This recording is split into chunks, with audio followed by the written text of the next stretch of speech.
Hello friends, तर आज आपण बनवणार आहोत उत्तप्पा आणि चटणी. तर सर्वप्रथम आपण चटणी बनवणार आहोत. तर चटणी बनवण्यासाठी आपल्याला शेंगदाणे भाजून घ्यायचे आहेत अशा प्रकारे. आणि शेंगदाणे भाजून झाल्यावर ते मिक्सरमध्ये मिरची, अद्रक, लसूण, कढीपत्ता, कोथिंबीर असे टाकून घ्यायचे आहेत.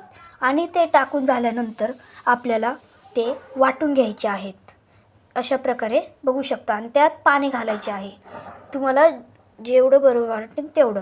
त्याच्यानंतर आपण त्याला वाटून घेतल्यानंतर तुम्ही बघू शकता हे अशा प्रकारे त्याला वाटून घ्यायचं आहे जाड बारीक. आणि त्यानंतर एका कढईत आपल्याला तेल घ्यायचे आहे. आणि तेल घेतल्यानंतर त्यात मोहरी टाकायची आहे. मोहरी टाकल्यानंतर आपण जे वाटण केलं ते त्यात टाकायचे आहे. त्यानंतर त्याच्यात मीठ टाकून त्याला गॅसवरती ठेवायचे आहेत. आणि त्यानंतर आता उत्तप्पा बनवणार आहोत. तर उत्तप्पा बनवण्यासाठी पहिले आपण एका तव्यावर उत्तप्पाचे बेस टाकून घ्यायचे आहे. आणि त्याला चांगले असे गोल फिरवायचे आहे. आणि त्यावर झाकण 2-3 मिनटं झाकायचे आहे, कारण मग ते एकदम भारी निघतात आणि चिटकत पण नाही.